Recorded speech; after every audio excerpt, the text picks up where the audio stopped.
And now something completely different. Good afternoon. I'm speaking to you live just outside Los Angeles. I like to think balding is just God's way of saying, now let's see you get laid. Is it true that if you don't use it, you lose it? What I'd really like to do is put the greatness of this man in perspective. The hair loss community has a lot to be thankful for, having you as a spokesperson. You mean you just call this guy up? About life and about reality. And now, America's #1 reality radio show for men. Live from Los Angeles, it's Spencer Kobren's The Bald Truth. Hey guys, welcome to the broadcast. Phone number is 888-659-3727. So great to be here, live on Tuesday night doing the Bald Show. Welcome to everybody. It's again wonderful to be back live. As you know, if you're just tuning in, you haven't seen the show for a while. I haven't been doing a lot of live broadcasts. We've been kind of trying to get it done every other week. And I'm hoping that we can make that happen consistently. As you know, I've been traveling back and forth to New York. My father has not been well, so I've been trying to spend a lot of time with my family. So I apologize for not getting a lot of content, a lot of broadcasts out there for you guys. But we're going to be working on that. Let me give out the phone number, 888-659-3727. We are live, of course, from Los Angeles. Today is Tuesday, July the 30th. I have to give out the date now because, again, I haven't been doing a lot of live broadcasts. So if you guys are tuning in, if you guys are listening on iTunes Radio, Stitcher Radio, if you are checking us out on Ustream, on gfqlive.tv, if you are checking us out through The Bald Truth, this is a live broadcast. So feel free to give us a call, 888-659-3727. It's actually... it's got to be 105 degrees in here. It is so hot in this studio right now. I don't know how to fix that because I cannot put the air conditioner on. It's just too noisy. So as you see me drink more, I'll probably be sweating a little bit more. Just deal with it, I guess. 888-659-3727. If anybody is tuning in for the first time and you don't know who I am or why I'm here, I'm a consumer advocate for men and women who are suffering with hair loss. I am the author of The Bald Truth and the Truth About Women's Hair Loss, and I am the founder of the American Hair Loss Association. This is a broadcast that has been on the air for about 14 years. And what we do here is, besides trying to give you as much information about the world of hair loss as possible, we try to help you to navigate through this incredibly treacherous industry. Now, this is a $3.5 billion a year industry, believe it or not. And 99% of all products and services that are being sold in the hair loss industry just do not work. They will not help you in any way, shape, or form. Now, how ridiculous is that? How crazy is it that Americans are spending so much money, billions of dollars, on products and services to treat their hair loss, and most of the crap out there doesn't work?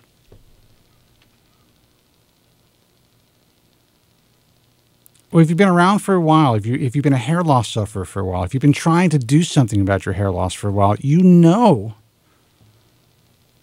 that this is the nature of this industry.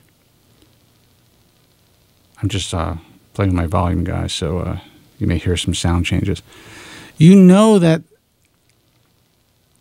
just about everything being sold out there is complete crap.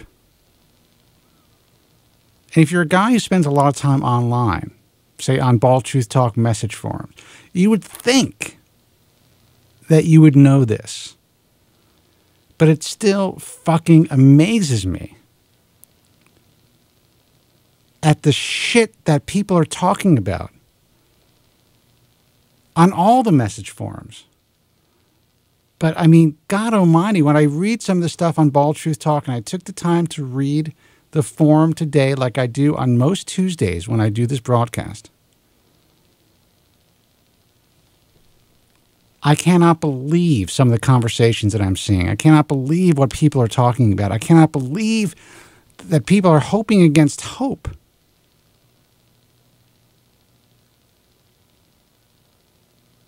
After reading some of the shit that's being presented to them on the forum. It's fucking amazing to me.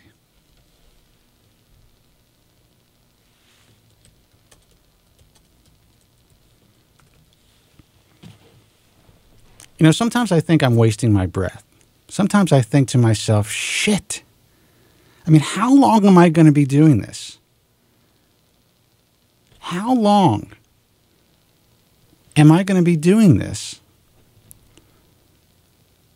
before at least a large percentage of guys get it?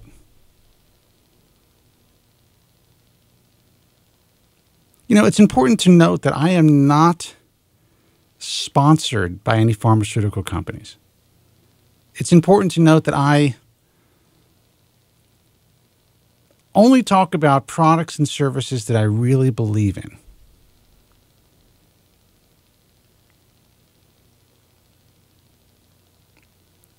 But the vast majority of guys, especially the young hair loss sufferers today, that sounds a lot better, by the way. The young hair loss sufferers today will do anything it takes to avoid using what actually works. They will spend countless hours debating about issues they really don't know much about, first of all, but about topical preparations and applications and drug therapies and hypothetical hair loss treatments. All the while wasting their fucking time.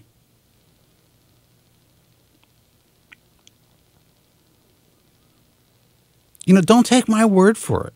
That's just the way that it is. I've been doing this for many, many years, and the very same conversations have been going on for the last 15 years. The exact same conversations.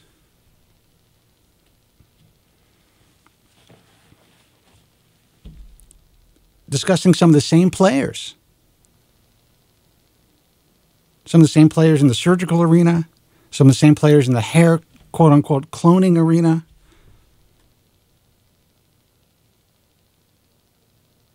Now they're discussing some of the newer players that are kind of just cropping up as though they have somehow discovered some miracle, and they've just decided to, you know, promote it via a message forum as opposed to, you know, getting it out there through the legitimate scientific community. And I think about this, I think about how long I've been doing this. It's coming up on the 15th anniversary of this broadcast and how hard we've worked over the years to try to change things. And I think it's because every day there are 200,000 of you waking up for the first time realizing that you're losing your hair, that it's kind of like, you know, all of a sudden there's this new crop of young guys who get out there. And now with the, you know, how the internet has evolved, you know, it's just so much misinformation and so much bullshit being thrown around out there that I'm getting more and more frustrated as, I guess, you know, I mean, I guess that comes with age too. Maybe I'm losing a little patience.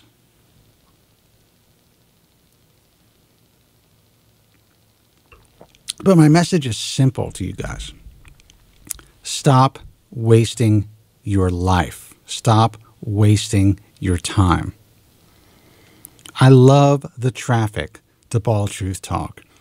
Thank you for making it the most trafficked hair loss forum in the world, and certainly the fastest growing. But I would prefer you guys to go on there maybe once a week, check things out. You'll know when something big happens. You know, sign up to thebaldtruth.com. We'll send you an email. When something huge happens, I'll do a video about it.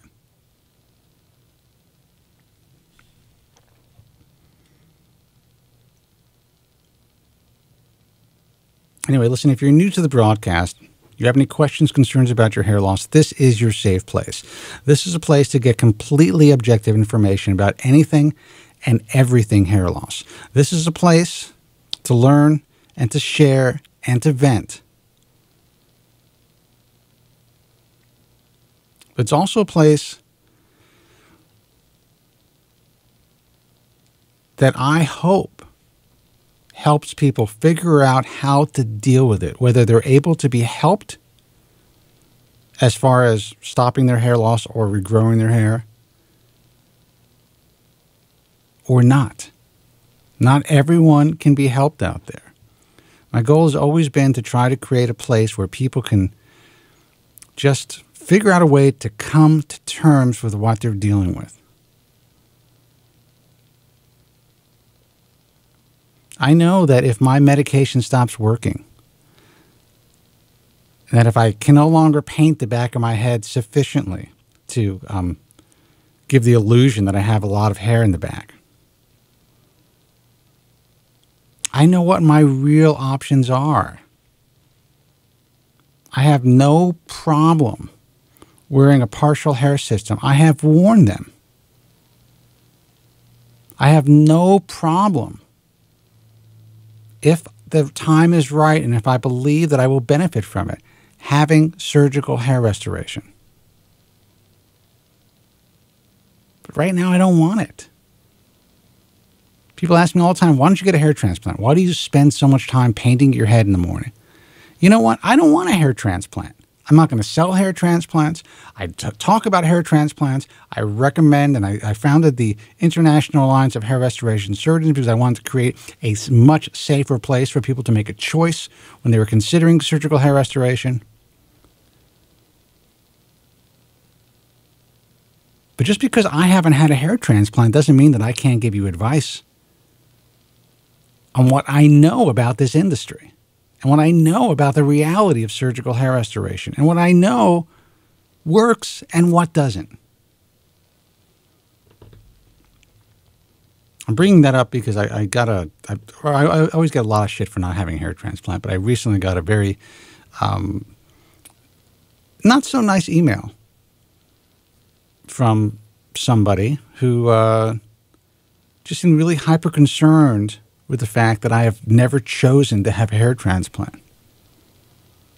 This person had a great experience, doesn't understand why I choose not to have one. It's like I have to fucking explain myself. It's a personal choice. It's something that is good for some people and not great for others. Just like taking medication for your hair loss, or just like shaving your head. But this is a place to discuss all of these options and to discuss the emotional aspects of dealing with your hair loss and trying to go out as a young person to the bars and to the clubs or wherever you guys go to get laid and hang out and feel, and to socialize and somehow figure out a way to feel comfortable in your own skin. This is the place to talk about that. Everyone wants to know what the news is. Joe's calling in, I'm sure, and he's going to talk about whatever news or, there's really no news that's out there. But he'll figure something out to talk about.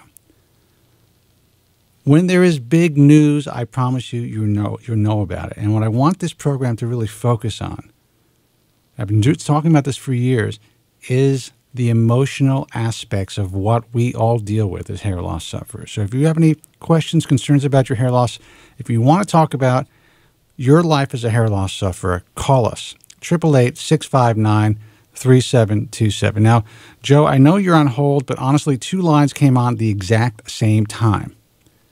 And they were both prior to the beginning of the broadcast, so I'm not sure who this is. So I'm going to see, I have 50-50 chance here for the first 2 lines. Hey, you're on the air. Who's this? Lucky night tonight, Spencer. Hey, Joe. How are you, man? Miserable. Thanks for asking. You seem extremely frustrated this evening. Maybe my presence on the broadcast can help alleviate some of your frustration. I hope so. Yeah, I want to make it clear. It's not that I'm really upset or anything. I'm just frustrated for everybody out there.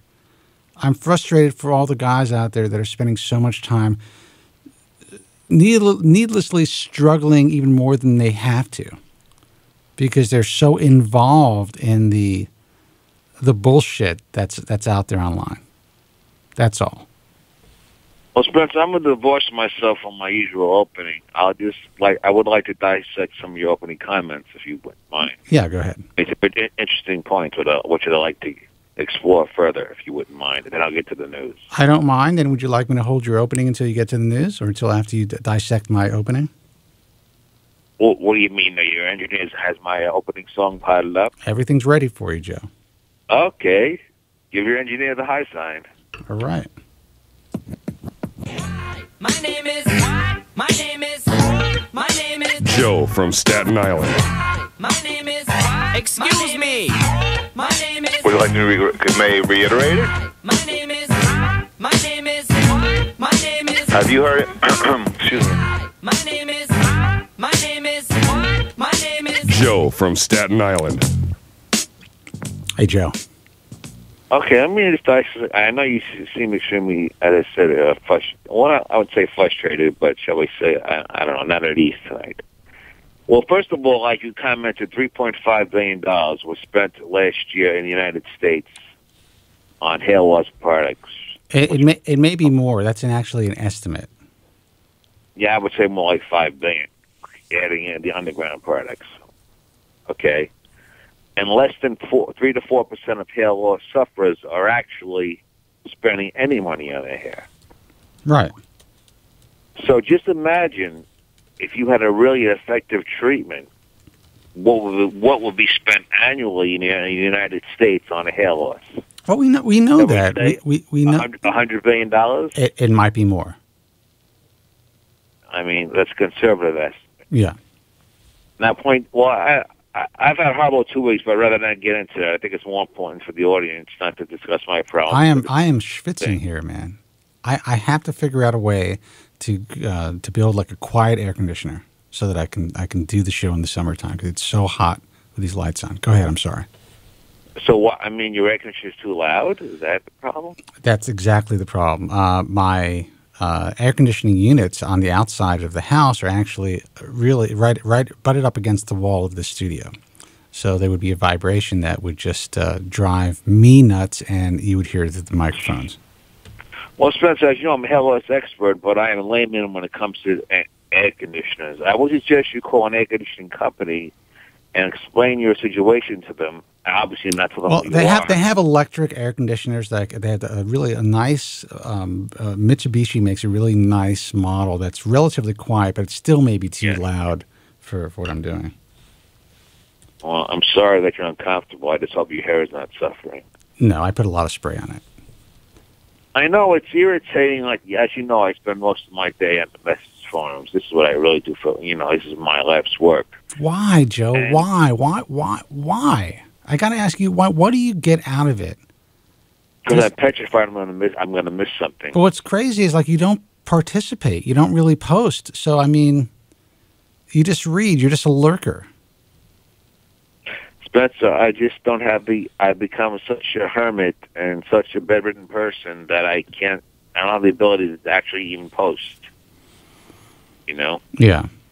But I have been corresponding with two people. I think you know who they are, and we've been exchanging a lot of very good ideas. I can't mention their names on the air, obviously, but we've been emailing each other back and forth. We've been exchanging a lot of good information.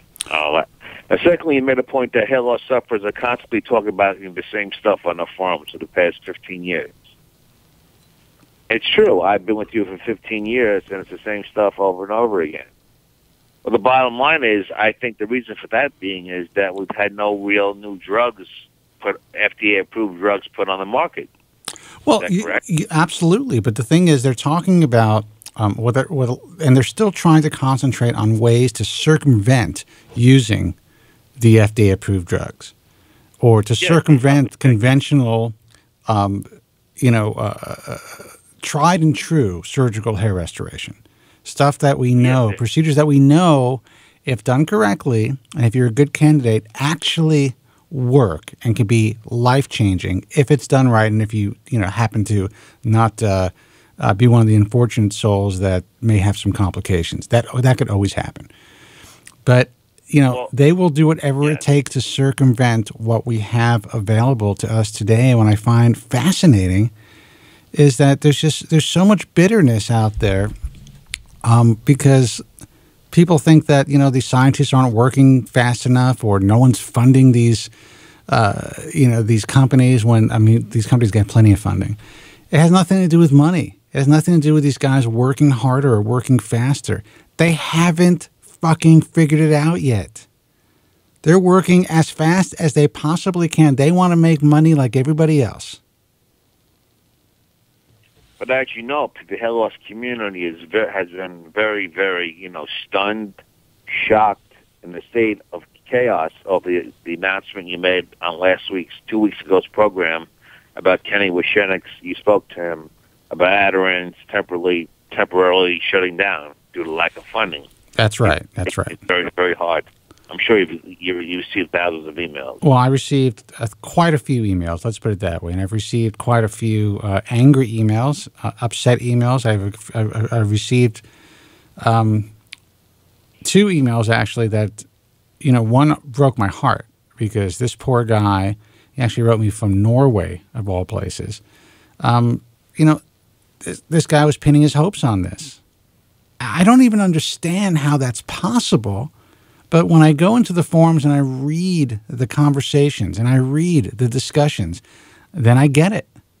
Then I see how it's possible. It's like there's this, it's almost like this tale is being woven on the forums. And people actually believe that, we're so much closer than we actually are to different treatments and protocols. I try to be very honest on this broadcast. I let people know what's happening when I know when it's happening, when things are happening. And I always tell you guys, and I've told you this for years, Joe, don't put your fucking life on hold because there's a good chance that the timeline's not going to be what we hope it to be. So just live your life. When certain doctors get on network news, and make announcements that this product is like 2 years away, and they run several shows. Yeah, but you have to understand they have stockholders to talk to cater to. They have the opportunity to make an impression on through national media. So they're going to say what they're going to say, and they may believe it at the time when they say it. But understand that this is the way that everything works. This is the way anything that you see in the press, anything that you see in the mainstream media, I believe you need to take with a grain of salt, just like what you read in the message forums. That's it. If there's one study, and this goes with all health issues, there's one study 1 week that a specific something causes cancer, and the next week the same thing cures the same cancer. You can't even go by the studies. You really have to kind of just take in all the information and say, okay, the doctors are working on a cure for this. They're working on a treatment for this. At some point, you're going to hear on the news, baldness cure discovered. That's when you know they got it, Joe. But until then, it's all progress, but it's still speculation. We don't know when these things are coming to fruition. But Spencer, if I was talking to you back in I was talking to you back in 1998. Did you ever think we'd be on the air in 2013 talking about the same stuff? No, actually, and I hope that at the time it wouldn't last as long. And I used to say that every year. And I got to tell you, you're surprised. I'm kind of like at this point. I'm kind of like shit. I was doing, thinking about doing the show tonight. I'm like, we have to change gears here. We have to. Everyone loves Joe's news. Absolutely, Joe. And I appreciate the fact that you come on the air and you do this and you do your research and you come on here and you try to provide people with some hope and some news. But, I just wish that more people would call in to talk about the emotional aspects of dealing with hair loss as opposed to just people, coming into the chat wanting to know what the next thing is. What's the progress with Adirond's? We know what the progress with Adirond's is. What's happening with Replacel? What's happening with Latisse? What's happening with... You'll all know what's happening, but let's spend this time. I mean, to me, this is an opportunity to talk about issues that no one is allowed to talk about. But, you know, there was a time, Joe, that's what the show was about years ago. But things have definitely changed, and I think a lot of it is partially because of the evolution of the internet, as opposed to when I was just doing a radio show. All right. You know, now everyone who tunes in is really just like hyper-focused and hyper-vigilant and hyper, you know, involved in the science of, you know, these hair loss treatments, as opposed to when they used to call into the program, just tune in on the radio and talk about the emotional aspects of what they're dealing with. No, and everyone knows my story, Spencer. I mean, I think I'd be quite repetitious if I repeated my emotional state. I mean, I don't want to bore the audience. We all know where I stand. We do. We do. We know where you stand. We know that you're going on to other GFQ shows and you're you know, telling people that hair loss sufferers shouldn't be alive and shit like that. Well, I have appeared on a new hair loss show. I'll say one thing quickly about that before I get to the news quickly, then you get to your next call. Would you give me another 2 minutes, please? Yeah, you got 2 minutes. Go ahead. I want to say hi to my good friend Artista, and I hope he calls in because we are very special friends, and maybe he can call in and elaborate on that to your audience. That might be elaborate on what, your special friendship, or what? Yes, we've established we're like kind of like pen pals. That's very you know what I mean? That's very disturbing. Well, maybe Artista will call and elaborate on that. First of all, I want to quickly castigate someone from my GFQ show, and I want to mention the show. Or maybe I should. I'm not sure if Andrew and his producers want me to. Go ahead. It's called, I'll give it GFQ, the Lunatic Radio, heard Monday nights, 8 p.m. Eastern Standard Time, on a guy from Queens Network. This gentleman, and I use the term very loosely, rock, who unfortunately I met in person last year at Blog World, is a Norwood 7. Yeah. He's not Norwood 7. He's like a Norwood 6, but go ahead. All right. Well, yeah, you're correct. No, I didn't exactly dissect his head. I saw his head off for a minute, so you're more of an expert than me. Okay, we'll say he's a Norwood 6. And he's trying to tell me that hair loss is not a disease. He was viciously attacking me in front of millions of people. And this is a Norwood. This is a Norwood 6 saying that to you. This is a well-adjusted Norwood 6, a good-looking dude who goes out. He has girlfriends. I think he has a girlfriend now. He has a good career. Pretty girlfriend? Yeah. Yeah. I mean, the girlfriend that I met was pretty. She's a very good-looking girl. I mean, you find interesting. He never takes his hat off on the air. You know what? But he takes his hat off in life. He lives his life without a hat. Most of the times I've met him, every time actually I've met him, he hasn't had his hat on. At Blog World, did he have a hat on? He didn't have a hat on. No, you're right. He actually didn't. You're right about it. I was studying his head, as a matter of fact. Yeah, because the guy has been able to come to terms with it. And this is a guy that lost his hair at a relatively young age. This is a guy who just said, you know what, I'd rather have hair, because I think he's discussed this. But, and I could be wrong, but I think we discussed it at one point. But he's like, it is what it is. This is me. This is what I have to deal with. I live my life, and bingo, I go on. I wasn't like that. I wasn't equipped to deal with it. I was fortunate enough to really do a lot of research and find medication that helped me. He wasn't in that position. He didn't know about it. Perhaps he would have when he had the opportunity. But he's a guy that's well-adjusted. He's a guy that has a fun life. And yeah, maybe he thinks he looks better with his hat. So on the show, he wears his hat. Big deal. Well, he was insinuating that I had emotional problems, and I was very offended by that. I have to be honest with you, Spencer. It really upset me. Why would that upset you when you're the first to say that you're fucked up? Well, why would that offend you when you're the first to tell me that you say that you're mentally ill, that you're on antipsychotic drugs, for crying out loud? Well, I am a diagnosed schizophrenic psychotic. That's a fact, according to my psychiatrist. Right. So why would you, be offended by someone else noticing that you're, a little bit of a nut? Yeah, but he just embarrassed me in front of millions of people. I know my fans came to my defense, and I was just really taken back by the whole thing. Now, why would you be embarrassed? It's a show. He's a friend of The Bald Truth. He's part of the GFQ network. Why would that embarrass you? Of all things, I never thought that you would be embarrassed by anything, Joe. The shit that you talk about. Chicks with cranks. I mean, you talk about crazy things, and you're embarrassed by someone saying that maybe you're a mental case? Well, I think I read a real mental case on the show last night. A guy from Queens, lunatic radio, Hayward. I don't know what his deal is, but you think Stephen Hayward's a mental case? Why? He's insane. Someone thinks he's insane to me. I don't know if he's real or for what. What was he saying? All kinds of sexual weird stuff. I forgot. I don't know. I had to get off. It was kind of odd. Now I realize why they call it lunatic radio. And I'm glad you dropped by, Spencer, last night to give me a little emotional support. I appreciated that. I dropped by. I actually had to leave, and I heard you on the air for a very short period of time, but I had to leave, and I couldn't really hang out with you guys. But I don't know. I mean, I don't know much about Stephen. He seems like a nice guy. He is a really good broadcaster. I think he does a really great job. He has a really cool studio and a nice setup, and he does his thing, and he's really into it.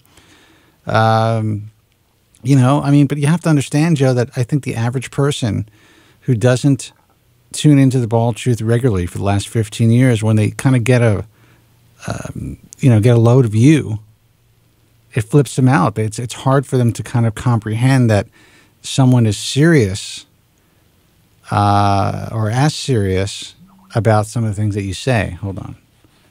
My Skype on my phone is going nuts.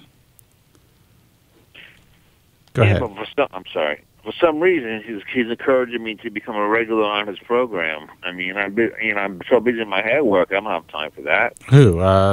Stephen Hayward? Not Stephen Hayward. What's his name? Rock and what's the other guy? Keenan. Oh, you should. You should. It's a funny program. They're good guys.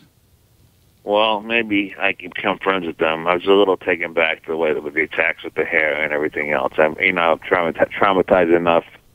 My son's freaking out. He has braces put on. He said no, he's gonna be a freak. He's not freaky teeth. He's gonna be a bald head freak with no teeth. Oh, your son. First of all, the braces are going to help your son in his life. So I mean, he should realize that it's a great thing that you're doing for your kid. My nephew, is suicidal now. He's been hospitalized, so I don't know what to do for him. I mean, he wants your number to call you. I said I cannot give out Spencer's number to no one. It's private. I cannot give it to anyone. Sorry, I said. Who asked for my number? My nephew. I said I not get that out. It's secret, top secret. No, I appreciate that, man. If you want, you know me for 15 years. I'm so hot. If you want me to speak to him at some point, I'll call him from like a payphone. I'm just kidding. Do they still have payphones? I bet you they do somewhere. And by the way, Andrew Zarian just wrote me. He said, it's not Stephen Haywood. It's just a guy in the chat room who calls himself Haywood. So Steve Haywood, if you're listening, I apologize for getting you involved in this craziness. I thought he was talking about you. Go ahead. Someone told me Stephen Haywood's a woman. Is he a woman? Oh, Jesus. Leave him out of it. He's not a woman. All right. Let me get to the news. All right. And we're going to take the news very quickly? Yeah. Okay. This week at, Allergan Corporation has started phase 2B clinical trials on their new form of their Scapula teeth. The formulation is 10 times the strength of their former one. Okay. They're doing this in an expedited fashion. They expect to publish results within 6 months. So it's 1,000 times the strength as their previous formulation. Oh, that's exciting. Look, let's hope that it works, 1,000 times better than their original formulation. Which other formulation, according to the head of Allergan, Stephen Bicott, was equal to, what's it, Propecia or Rogaine. And to him, that was unacceptable. He wanted something really, really, really, much stronger.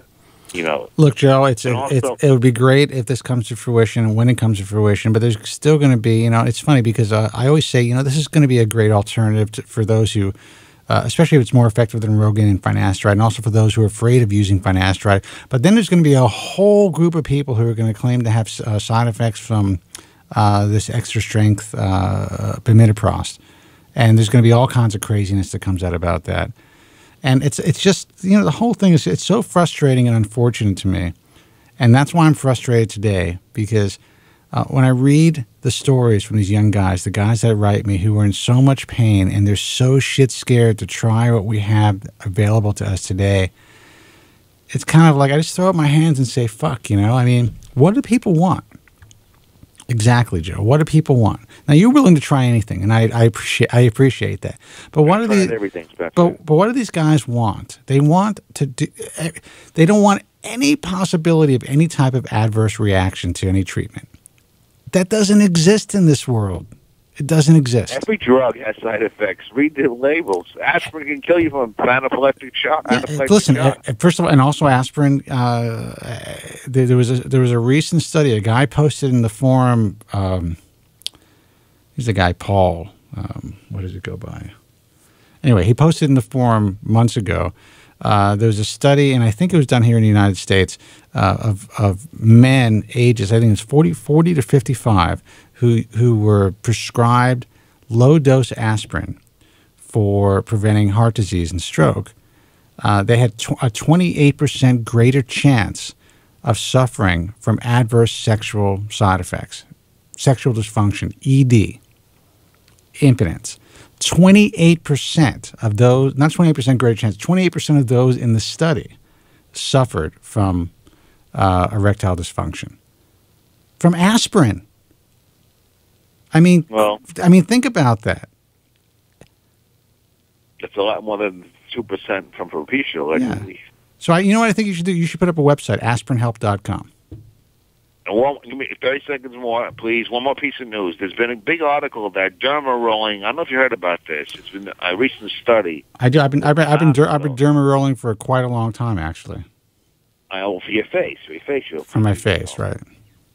That it increases collagen in the scalp besides increasing minoxidil absorption, and they've shown some pretty impressive pictures. Yeah, I'm a big dude. I'm a huge believer in derma rolling. I definitely know that when I have done it consistently for my skin on my face, I've seen I would say it's a significant difference. Maybe not dramatic, but I definitely noticed that the skin seemed plumper, firmer, less visible lines. Just healthier in general. So I definitely believe that it induces collagen formation.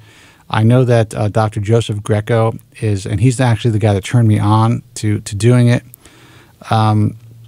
He uses it with his PRP therapy and actually, suggests that those who are having PRP therapy go home and use a derma roller on a regular basis. I have seen some pretty impressive results. I think the thing about as we lose our hair, as someone develops bald patches and thinning a recessed hairline, the scalp actually gets thinner. I know that's something that a lot of people don't realize, but the longer you have hair loss, the longer you have miniaturized hairs in a given area, the thinner the scalp becomes. So by doing this type of abrasion to the scalp, it actually increases collagen formation in the scalp, and also increases fibroblasts, which increase collagen formation. And in turn, at least in theory, and I've seen it anecdotally, it also increases hair growth. And I think if it's done correctly, it could really benefit people. And now, is it going to turn Norwood 6 into a guy with a full head of hair? No. But will it potentially help people slow the progression of their hair loss? I believe that it can. There's not enough empirical data, but I think there's a lot. Joe, what's going on? Jesus. Anyway, I definitely think that there's something to it. And I know for a fact by doing it, personally trying it on my skin, on my facial skin, that I saw an improvement without using any type of topical agents, just by the mechanical, application of the just mechanically rolling my face with a Derma roller. So. Make one quick question. I may take a break. I have to go into the air conditioning. I'm so hot. Can this harm hair follow? That's all I want to ask you. Yes or no? I definitely believe that if you are extremely aggressive using like a 1.5 millimeter Derma roller, it's possible that you can cause some damage. I really think you should start with smaller, less invasive rollers, maybe a 0.5 to start. And also, obviously, you don't want to do it every day. Once a week, once every other week to start. But I have spoken to a couple of guys who really believe in it, and they really believe it's helped them. And I know that for a fact that Joe Greco is a huge believer in it. So, here, the worst case scenario, I think if it's done conservatively, it's not going to harm you in any way. And I think that it can actually help to some degree. Okay, thank you for the airtime, Spencer. I guess you have to go on break now. Yeah, and I'm reading Bald Jerry. Yeah, 1.5 is the best for hair loss. Yeah, you're going to see videos on YouTube. You're going to see people who are selling the product who are going to make all types of claims. And I think, you have to kind of work up to a 1.5 millimeter Derma roller. I mean, you got to realize you're going to bleed if you start to use that right away. And you're going to bleed anyway, but you still have to get your body used to it. So I would say start with a 0.5 and then work your way up. But again, I'm not a doctor. I am certainly not an expert in this procedure, but I do know that there are people out there that have, that seem to be helped by it. Listen, man, I'm going to take a quick break. I'm going to get some air because I'm so hot. I do appreciate it. And then I'm going to take your calls. Guys, holding on, please hold on. I need to open the door in the studio because I'm dying in here. 888-659-3727 is the toll-free number. I'm Spencer Kobren. You're listening to and watching The Bald Truth. Stay with us. We'll be back right after this. The winner of 7 prestigious Golden Forehead Awards. My family's always arguing. It always starts off innocent and then it gets vicious right away. So I was like, hey, looks like you're losing some hair. At least my wife's not a whore. Spencer David Kobren.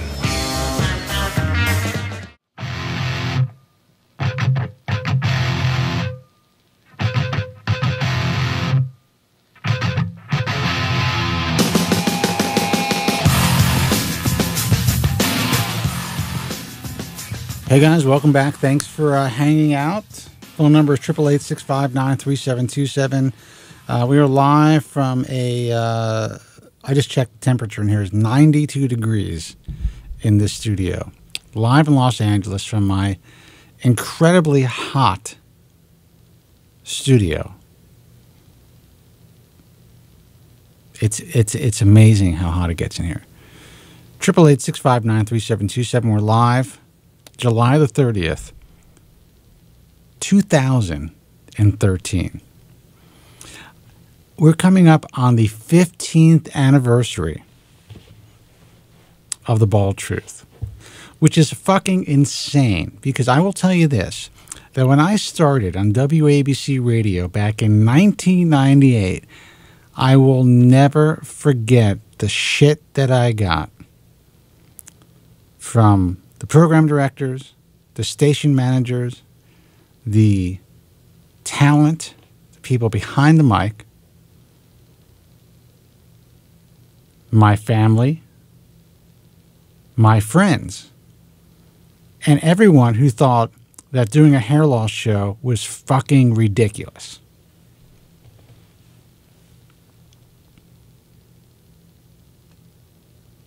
To this day, I still have people ask me, don't you ever run out of things to talk about?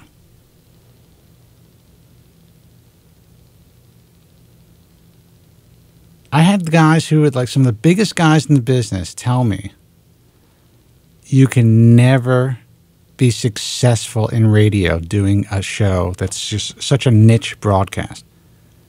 How are you going to make money? How many guests can you have? How much can you talk about?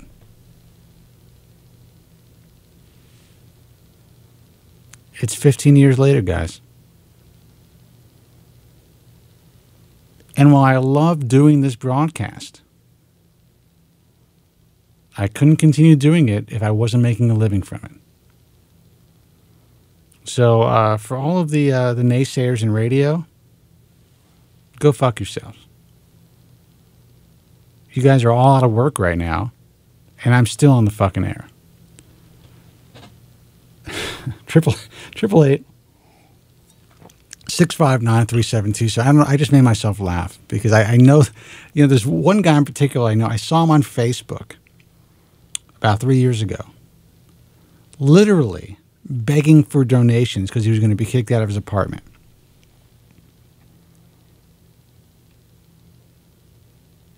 And he was one of these big shot radio talk show guys who told me there's no way I could be successful at this.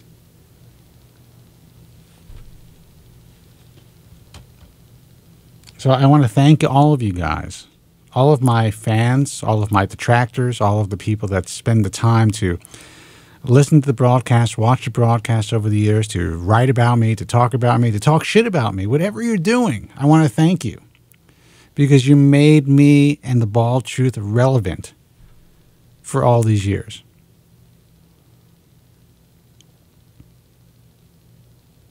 Triple 865-93727. Let's take a phone call. Hey, you're on the air. Who's this? Hello. You're on the air. What can I do for you?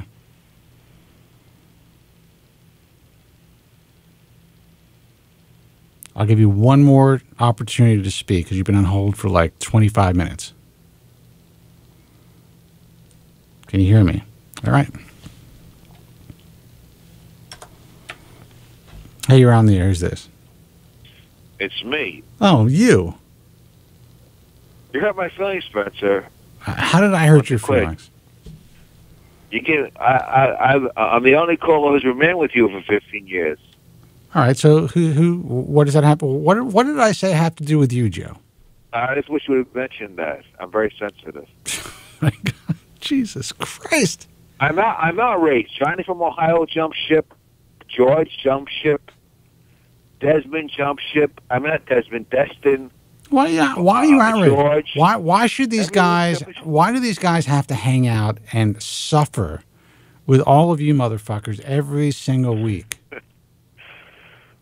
Why can't they go out and live their lives? Maybe they forgot about hair loss. No, I don't think anybody forgets about hair loss, Spencer. Maybe they figured it out. Maybe they said, you know what? It was great. It was important. I enjoyed listening to Spence for all these years. He helped me out. I can move on now. I could listen to something else. Well, I'm not equipped to do that. I mean, I'd like to. I think about 15 years. Do I want to do this for 20 years? 20 years. I think about these young kids, and I keep talking about this. I'm repeating myself time and time again, but I think about these young kids, and I'm going to bring up the fucking message forums because they drive me nuts when I read some of this stuff. And I think about these kids who, they didn't know what we were doing 15 years ago. 15 years ago, they were children, or they were like 5 years old, whatever. So it's all new to them. But they have no idea that back in 1998, there was nothing for hair loss sufferers. Nothing, Joe, as you know. Well, there was for Peach and Rogaine. What I'm talking about is there was no, there was no information. There was, right. Until that book came out, and I'm going to pat myself on the back. There was nothing. There was nothing for me. Let's put it that way. I had to fucking write it. And these kids are so lucky with all the information that they have at their fingertips. And the problem is there's so much information out there that you don't know what to believe at this point. There's so much misinformation and disinformation and false information and just information that's, it's like the telephone game. It's like, one thing is said and then it gets turned into something else and turned into something else again. It's just, it's crazy. Go ahead, Joe. I know you got another call, but you got to thank Don. No, I lost. I don't. I lost my line. So, guys, if you want to call in, for some reason the line's dropped. I tried to take the other call and everyone just dropped off. So, it's 888-659-3727. I think the lines are working. Give it a shot. I have had no problem with Joe tonight, right, Joe? Everything's clear. Yeah, I'll do the rest of the show. You Spencer, fuck them. I know you will, but I know you will. I want to kidding before I'm attacked I'm just kidding. You're not going to be attacked. You're not going to be attacked. But what were you going to say? Finish your thought. Special thanks to the beautiful Donna Hanover, ex-wife of Mayor Giuliani, for that day she interviewed you, and I happened to catch that broadcast. That's how I had the honor of meeting you. I remember getting your number, buying your book, and getting your phone number, and God bless your father. He answered the phone. You know what's funny? And that's how long ago it was. And that's when, when people see me sitting in this chair, when people talk about, how much money Spencer Kobren makes and, this, that, and the other thing about my career. And, what they don't realize is that, I was just like everybody else, just like all these other schmucks on the message forum. I'm still the same schmuck, except I figured out a way to get my message out there. And it was so important to me that I needed to make it my career. My first book, I had an 800 number that actually went to my house. And at the time, my father was living with me. I brought him into my apartment after my mother died. And my father was living with me, and he would pick up the phone. He was your receptionist. Yeah. He'd say, what do you want? Leave me and Spencer alone. Exactly. Hung up on me. It's leave us alone, he said. He hung up on me. Exactly. That's what I was, I was, just, I was obviously starting to make some money in my life. I was still very young, and I was just like every other kid on the message forum, except I decided to do something about my personal situation and share my experiences with the world, and at the time, in a big way. There was a much more difficult, and I spoke about this in another forum the other day, barrier to entry to get your message out to the world. The internet was in its infancy. In order for me to gain some credibility, I had to write a book and then somehow sell that fucking book. And that, my friends, was an ordeal that you guys, there may be some authors out there, but if you're an author, if you're a published author by a major publisher, and you were not established in your profession before you got published, you know how difficult it is to get your work published. It is basically, it's obviously not impossible, it's almost impossible. But I walked the streets, in a sense. I walked the streets. I pounded the pavement. That's what I'm supposed to say. I pounded the pavement. I got turned down by 14 agents, 33 publishers, but I got that book sold. And that is what, in my view, changed everything in this field. But the new guys don't get that. They don't know what it was like back in our day, Joe. How difficult it was to get legitimate information. How difficult it was to really know what was going on within the industry. The industry back in 1998 was such a fucking cesspool. You kids can never even imagine what it was like. As bad as it is today, it was so much worse back then because the information was not readily available, and everyone was just going by the ads in the back of magazines and newspapers, and there were infomercials back then to some degree. They were kind of more like commercials. Sport sections. Yeah. Surgery was a fucking joke.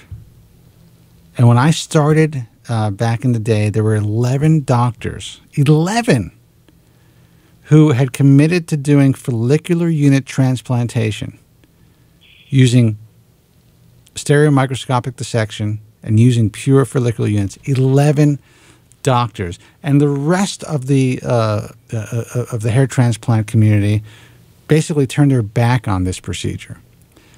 And once the book was published, and once we sold the amount of books that we've sold and got our shit on the radio, the entire field then embraced what is now known as FUT. There are guys out there that are now online saying that FUT is butchery because it leaves a linear scar. But they had no idea what they had before the FUT, before pure follicular unit transplantation. It was a complete fucking mess. So now we're evolving. The techniques are evolving and they're getting better. A lot of the younger guys think that FUE is the only way to go. And as you know, I was a huge proponent and actually brought it here to the U.S. and into Europe. But, what's being written about online, what's being talked about online is not necessarily true. And it's frustrating to read it because there's young guys who are being harmed who believe that, okay, FUE is the only way to go. And now I'm going to go get an FUE. And then they're like, fuck, what did I do? I'm getting an FUE without being on Propecia. And now, okay, I have a little bit more hair for a short term, but I'm still losing more hair. They don't realize they're going to have to get more. And then they're going to have to get more. And there's only so much FUE you can do, just like so much FUT you can do. So there's just, I guess I am frustrated tonight, Joe, because I am realizing I've been doing this for 15 years, and there's always a new group of guys who just don't understand the nuances and the reality of the industry, and they think that because a certain segment of the industry, say me, for instance, or other people who are out there now online who are trying to help people, they think that if they're not promoting a specific technique only, that they are somehow leading people in the wrong direction because of the almighty dollar. And that's just not the fucking truth. It's not the truth. I'm going to try to take a call. Hopefully the lines are working. I'm going to... Thank you, Spencer. All right, Joe. I'll keep you potted up. Is that all right? Sure. You're the boss, Spencer. I know I am. Sidekick. I'm in a room. His Dave Salasso wants to come back to your sidekick. Hey, you're on the air. Who's this? No, Dave doesn't want to come back. Hey, man. Who's this? This is Dave Artista. Hey, what's happening, Dave? How are you? I'm fine. How are you? I'm good. So apparently you're having some sort of a relationship with Joe from Staten Island. I want to hear all about this. Pen pal. I know, but Joe, I just want to let you know, Joe, he's on the line now, so I'm whispering. Yeah, I don't know why I'm whispering, but he gets very attached to people. Yes, So he does. yes, and he all of a sudden, like within weeks, he's attached to Andrew Zarian. I don't know how that happened. And and now apparently you guys have some sort of a quasi-intimate relationship. Am I right, Joe? Yes. Okay. Yes, quasi-intimate. I'm establishing that now with Dave. So I can expect him to push me to the side at some point, huh? Well, you know what? There's always going to be a new, prettier, artista out there. Shame on you, Me, Joe. Dave. Well, you elaborate, Dave. Go ahead. You elaborate. I'm sorry. No, go ahead, Joe. Well, Spencer said he wanted you to elaborate on our relationship. Spencer. Oh, okay. We've been communicating, thanks to you, Spence. We connected on email. Well, please do not thank me for that. You asked me for that. So when it gets to the point where he's totally, driving you out of your fucking mind, do not contact me and tell me that it's my fault. And yell at you, yeah. Right. No, don't worry about that. We've been communicating for quite a while now, right, Joe?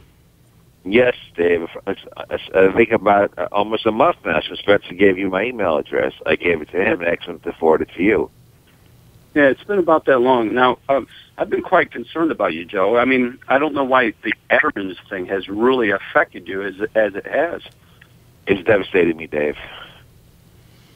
I'm sorry. No, why? Well, why? Dave, let me ask you. You had written me through Facebook, and you voiced some concern. Can I talk about that?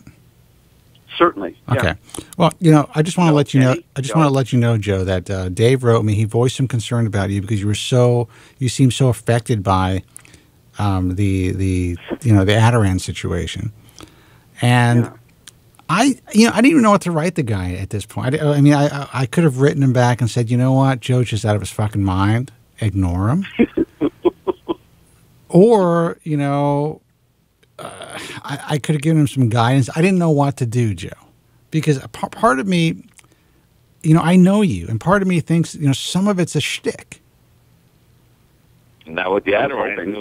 That's serious, man. I was quasi-suicidal at that point. Yeah, but dude, I met you in person. I mean, yes, I'm going to be honest with you. You're a lot less normal than you were when I first met you. And you've admitted that. You said you've gone downhill since you stopped working. Yes, that's correct. But you look normal. No one. When people meet you, no one would think that you're Joe from Staten Island. Just, I mean, I'm sure people have different. In their mind's eye, they see you differently. They listen to your voice and they listen to your insanity, and they think of you in a certain way. When they meet you, you look different than the way you sound. Right. Dave Salazzo, your ex-sidekick, was shocked when he met me, as he said. Right. Go ahead, Dave. What's up? I think to remember a time that you said that his hair didn't look that bad. His hair loss wasn't that bad. Well, no, I never saw him without a hat. I was told by a couple of doctors who met with Joe for a consultation that his hair was a lot better than we had all thought, and that he has pretty significant body dysmorphic disorder. Oh, I see. Joe? Joe? What do you have to say, Joe? Yeah. Yes, Dave. What do you have to say to that? No, I keep explaining like to Dr. Feller and Dr. True that my hair doesn't grow, and no one believes me. Spencer, they don't believe me. Listen, you go into these offices half-cocked. You're on drugs, and you probably smell a little like booze. No, honestly, I respect the bold truth. I did take tranquilizers, but I did not smell a booze. I have to be honest. I wouldn't embarrass you like that, Spencer. I represented you when I was in there, right? So I wouldn't have booze on my breath. Well, I appreciate that. Believe me, I warned them. I said, there's no ties to me, and this guy is just a complete stranger, so. Oh, thanks a lot. I'm just kidding. Oops. No, I went to the bar immediately after meeting with them, but I didn't go prior to. Okay. Well, listen, all I can say, Dave, is that, Joe was a functioning member of society. He was a New York City police officer. He's married. He's got children. He is a guy that definitely kind of like has a very dark side, not in a bad way, not in an evil way, I should say, but, he suffers with severe depression. He has very interesting sexual proclivities that he talks about, even though he's married and has children. So there is a darkness to Joe, but he's no one to be afraid of if you were to meet him. I met him many years ago, and he bugged the shit out of me to take me out to dinner. And I said, shit, okay, I'll go out with this guy. It was a pleasure. You were scared at the first. Well, I wasn't. No, it was a pleasure when I was hanging out with you. I didn't let you drop me off in front of my house, though. I noticed that, so there was a cop that kind of picked that right up. Yeah, you dropped me off on the corner. I'm like, I don't want this guy. You suddenly needed some groceries. Basically, that was your excuse. That's exactly right. I need to get something at the deli. Right. I said, I'll wait for you then, Smith. He said, no, it's not necessary. I don't want you to miss your ferry. And look, by the way, Johnny Ohio is here in the chat room. So Johnny, welcome, Johnny Ohio. Johnny, call in because Joe from Staten Island just gave you so much shit for jumping ship. He thinks you jumped ship. Yeah. So listen, Artista, there's a lot of guys out there who are, and Joe, I'm gonna address this next segment to Dave. Can I call you Dave or is it, yeah, absolutely. Okay, of course. A lot of guys out there who are kind of, they're hanging on every word that you write on the message forum about Dr. Wesley's procedure. Okay. And I certainly understand that. But, I think it's important, even though, I saw the PowerPoint presentation. I've spoken to Dr. Wesley at length several times about the future of this particular procedure. I even though I said that I believe that it could be a game changer, I don't want people to think that Dr. Wesley's procedure is going to be the end-all, be-all for everybody. Right. And that they need to wait and put their lives on hold until this is something that actually comes to fruition in a more, widespread way, meaning that it's being done, the large sessions of this procedure is being done. Because the truth of the matter is, right now, all we know, at least according to Dr. Wesley, is how this works in relatively small procedures. Yes, I agree 100%. And I've said quite a couple of times on the forum that the donor regeneration aspect was not the main focus of this whole thing. You know, and it wasn't actually. It was part of that was, and I think I need to explain this. And I've said this before that I believe that there is definitely some potential for donor regeneration, just based on the ability to remove the grafts the way that he can remove them from underneath the scalp. It certainly is amazing. I agree. Right, and just like Dr. Go is removing them from inside, you know, from on top, and using, you know, a extremely small punch to remove a portion of the follicle, I definitely believe that the same thing is possible from underneath. And actually, again, this is just my layman's perspective. I think that it could be actually more effective if it's done from underneath, especially the way that Dr. Wesley has showed me he's able to do it. Yeah, now, yeah, but again, it's still speculation. But certainly, you know, I think that it's important for these young guys to understand that, you know, none of these procedures are going to save their lives. None of these procedures are going to necessarily give them what they want, you know, in the next 5 years. And they need to figure out a way to live now. You know, you're a guy, you know, we're close in age, right? How old are you? Well, I'm older than you. I'm 54 now. Okay. You're not that much older than me. You're 6 years older than me. Big deal. You know, I mean, that goes like this. So we're basically from relatively the same generation. And, you know, you live a life. You have children? Yes, I have two. Okay. I mean, you know what life's about. You know how important life is. And think about these young guys who are putting their lives on hold because of their hair loss. I mean, what do you say to them? Yeah, that's true. I mean, but what do you think as a guy? Obviously, you're obsessed with it in your own right because you're really involved in the forums and, you know, whatever it is. I'm not saying obsessed in a bad way, but you're very interested in it because you want to help yourself. But what do you say? What would you say to these young guys who are dealing with it now and just kind of waiting for these newer procedures before they kind of move on with their lives? Well, the first thing I'd say is don't let life pass you by. Yeah. Because of hair. You can't let that happen. I have an obsession with this hair loss thing. Just Joe does too, but our obsessions are completely different, I think. Right, Joe? On what way would that be, Dave? Well, listen, let me stop both of you. I wouldn't be in this chair right now if I didn't have an obsession with it. So I understand what it's like to be obsessed with your hair loss. That's why I made this my career. So I'm on board with both of you guys. Joe is on one end of the spectrum, though. You are probably somewhere in the middle. Mm-hmm. And then there are guys who just can deal with it and move on with their lives. I'm probably somewhere around where you are. You know, I mean, I was lucky enough to intervene early in my hair loss, where you might not have been. Right. Well, I didn't start having a really noticeable bald hair loss until about 10 years ago. You know, my hair was thinning throughout since my late 20s, but it didn't really stand out to me. It didn't affect me until about 10 years ago. Right.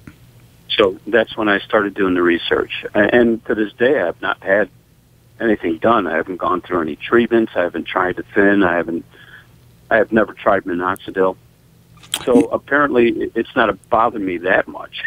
Well, you know, what's interesting about you is you have contacted me, and you've talked about this online, if I remember correctly, that you're considering using finasteride, that you were kind of like, you stepped away from it because of all the fear that's being, you know, and all the information that's being put out there by, you know, whomever, who, you know, and all the, I hate to continue to use the term fear-mongering because I don't know if it's necessarily fear-mongering or just plain fear, you know, that's being perpetuated out there. Well, Spencer, my main concern was my age, being 54 and trying thin. I just didn't know if that would make any difference, if that would make, you know what I mean?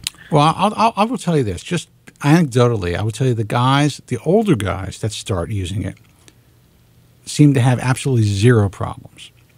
So it seems like the biggest complaints are coming from the younger guys. Now, I was relatively young when I started. I was 28. I think I popped the first pill at 28, maybe 20. I was 28. Mm-hmm. So I was pretty young. I popped the 5 milligram pill. I started taking 5 milligrams a day for the first 8 months, and then I went up to 7.5 milligrams because I went through what wasn't written about back then, which was the Proscar Propecia shed. And I thought that the drug had stopped working, so I even upped my dosage. And I had absolutely no adverse side effects. So, for me, it has been a godsend. The reason I'm in this seat, the reason I'm in front of this microphone is because of that drug. But I've definitely heard from a lot of guys, older guys, who have started to use the drug, not for their prostate enlargement, but for hair loss. And not a single one of the older guys that have contacted me have had any adverse side effects. So, if that gives you any solace, it does. Yeah, I think that, and if you look at the stats as an adult, without having, I don't know what your sex life is like. Are you married to the same woman all these years, or? Yeah, I'm married to a really good woman. Okay. Yeah.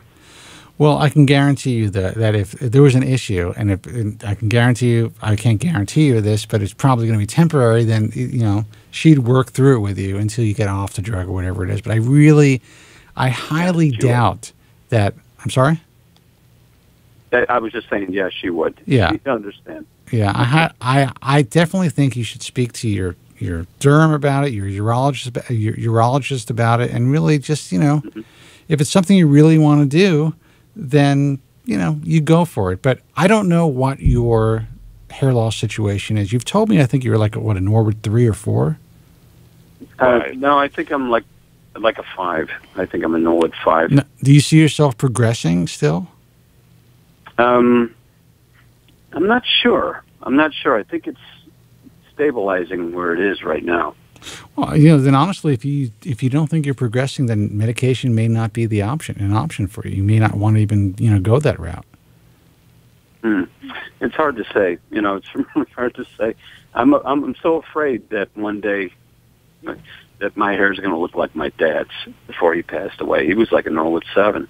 Well, but how do you look without your hair? If you're a Norwood 4 or 5 now, how do you think you look? Well, I think I look terrible. I always wear a hat, Spence. I always wear something. I don't go out without something. And how does your wife feel about that? Well, she thinks I shouldn't do that, of course. She thinks I look great and that I shouldn't be wearing something on my head. Well, being 54 years old, did you ever consider wearing like a very light hair system? You're married. I've never really considered it. Well, and I find that fascinating because, I've tried, like partials in the back, like little yarmulkes, and so I decided to paint my head, but it's not that bad of, big of a deal, especially if you're with somebody. And if you're with somebody who loves you, and you can end up figuring out a way to look really good and feel comfortable going out without wearing a hat, then, why not try that option before trying surgery? I have to tell you that I have 2 other brothers. My oldest brother, he's like me. He's lost a lot of hair. And actually, I think he has more frontal hair than I do. But, the loss in the back really bothered him, so he shaved his head recently. And how does he look? I'm considering it. He looks like my dad. Well, I think being a man who's 54 years old, who has a great wife, who has a family, has even more options than guys who are 22, who are just getting into life and they have to go out to the bars or wherever to meet a woman. It's not easy for them to wear a prosthetic. It's not easy for them to go get a hair transplant. It's a different, they're in a different point in their lives. You have so many more options. So, what? Go ahead. What you were mentioning, having a hair system done, I just don't have the patience for something like that. I might be happy with it at first, and you have to keep up with it, right? Yeah, but you have the patience to go in and have surgery. I am very honest about how I make a living. And part of the way I make a living is through the International Alliance of Hair Restoration Surgeons. Dr. Wesley, who's a guy that I believe in, who I accepted into the organization, pays a annual fee, a monthly fee, to be a part of what we do because he's good enough to be a part of what we do. I personally think that, if you're going to go and have surgery, it is a bigger commitment than most people realize. And I try to inform consumers and, prospective patients like yourself that it is a commitment. So if you're not committed to, to deal with a hairpiece, think about the fact that you're going to go, in a sense, under the knife. And yes, in time, it's going to be your permanent hair. It's going to continue to grow, but you're going to need more sessions. It can take years before you get to the point where you really feel comfortable. And you're already 54 years old. So why not try something that you just glue on your head for, you could always just take it off and throw in the garbage. Just to kind of see if you can deal with that. I really don't think I'm the kind of guy for something like that, really. Well, listen, I'm not going to force you in any direction. But, to me, it's kind of like, to me, it's a no-brainer. It's like, wait a second. I either go under the knife and hope for the best, and I know that, okay, like a guy like Dr. Wesley, you're going to have a great procedure if you decide to get a regular hair transplant or go with his procedure. But, you're married, you have a wife who loves you. You can get a decent-looking, like almost a full head of hair within, 2 days. And you can go outside and see how people react to you and shit like that. And, and you could always just take it off and throw in the bin. Yeah, I know. But it's like I've told Joe.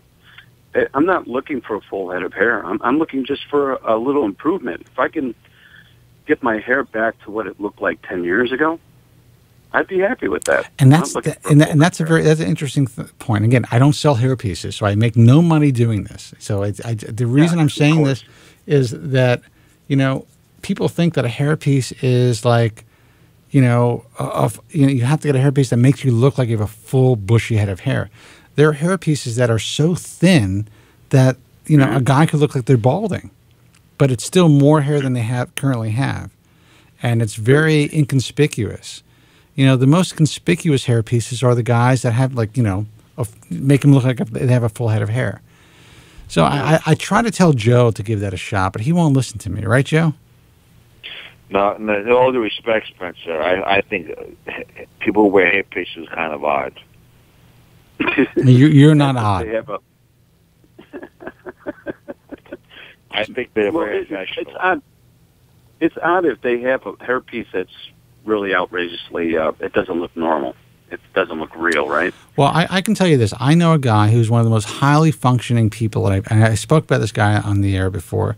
The most highly functioning guys I've ever known. He is married to a incredible knockout, like fitness person. Just like this woman is just absolutely beautiful. They're both very successful in their careers. And he chose to wear a hairpiece. I don't know if he's had surgery before. It's funny because we have a relationship. We're friendly. I know the guy, but he doesn't really divulge too much of his life. But I know he's wearing hair. Most people would not. And he looks really good. He's really handsome and all that stuff. He lives his life. He's a multimillionaire. He's young. I think he's like 44 or something like that. This is the choice that he made. I would say that 99.9% of the people would never know he's wearing hair. And for him, it works. So for a lot of people, it does work. And to me, it's kind of like, okay, if your only choice is to suffer or to wear hair, to me, it would be to wear hair. If you're, like a guy like Joe, because Joe, his cure is not going to be there. You just want to, Dave, you tell me that you just want like an improvement, more hair than you have right now. Right. Joe would not be happy with that.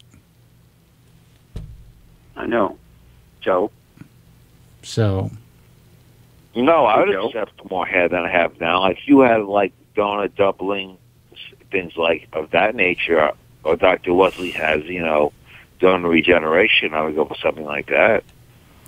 Did you just say donor doubling, Joe? That's Dr. Negum has donor doubling, right? Yeah. And Dr.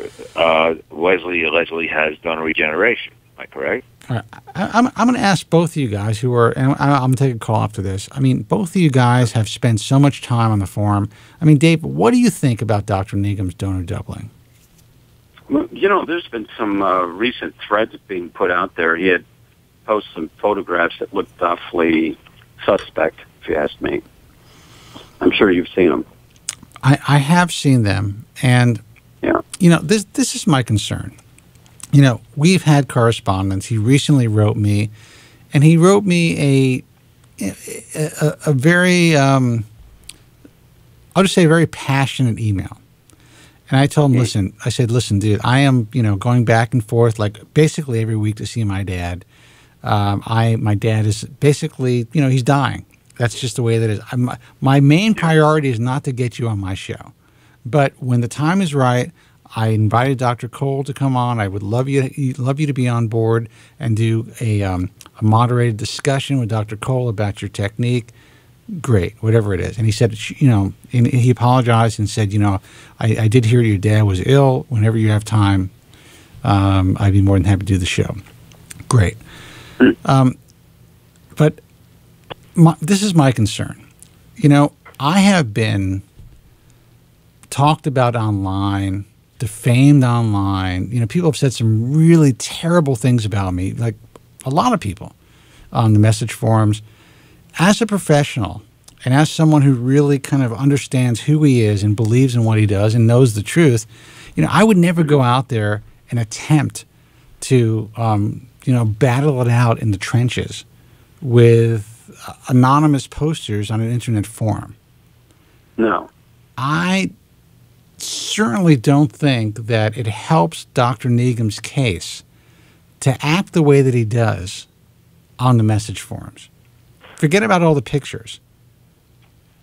But, it's one thing to pander to vulnerable hair loss sufferers, and I believe that's what he's doing. I look forward to eventually hearing him on your show, and Dr. Cole. That would make or break everything. Look, the truth of the matter is I am not here to try to crucify Dr. Neagham. I have no idea if he really... I believe that he believes that what he's doing could potentially help people. Mm-hmm. But I don't, at this stage, believe that what he's doing is currently benefiting people the way that he's claiming. That's just a sense that I get. And you know what? I could be wrong. I could be 100% wrong. Now, I think Dr. Neagham... 15 years, usually right. That's the sad part. Well, I appreciate that. But I think, Dr. Neagham and I have had, there's a communication gap there. He listens to my broadcast, and then he kind of gets upset at some of the things that I say. And I'm trying to be as respectful as possible. It's very possible I could be 100% wrong. This guy could be, in a sense, splitting the atom as far as the hair loss world is concerned. But from what I've seen and from the way that he's presenting himself, it's hard for me to really believe that he is onto something the way that he claims that he is. Well, Spencer, you've been quite respectful to this guy, and you've also been very objective about it, too. If he bothers him, I don't know.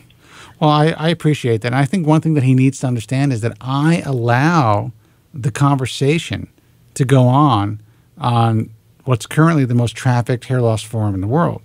So just by virtue of doing that, to me, it shows that I'm open-minded. So he needs to realize that I am very open-minded about this. My concern is once I have him on the program, it adds a certain sense of credibility. So he has to be put on the program kind of in a certain way. And I think the best and most effective way would be, instead of me to do a straight interview, would kind of allow other professionals to interview him and me to kind of moderate the situation. Great idea. Thank you. That's a great idea. Yeah, great idea. Thank you. Well, I appreciate. I wanted to say that. Yeah, go ahead. I just wanted to say, because I know I have to go. Wanted to say that I'm looking forward to meeting up with Dr. Wesley towards the end of this year as one of his test phase patients. Well, let me tell you something about this guy. He is a very forthright guy. He's a great doctor. I believe that he's a real scientist. He's doing it the right way. He's a young guy. Mm-hmm. He's got his whole career ahead of him. I think he's like 37 years old or something like that. And Yeah, he's something like he's very, very innovative. I like him a lot. I can't say that about a lot of the guys in the industry. Mm-hmm. So, I'm just being honest. I think that he is trying his best to do something that is different and that's going to evolve the industry.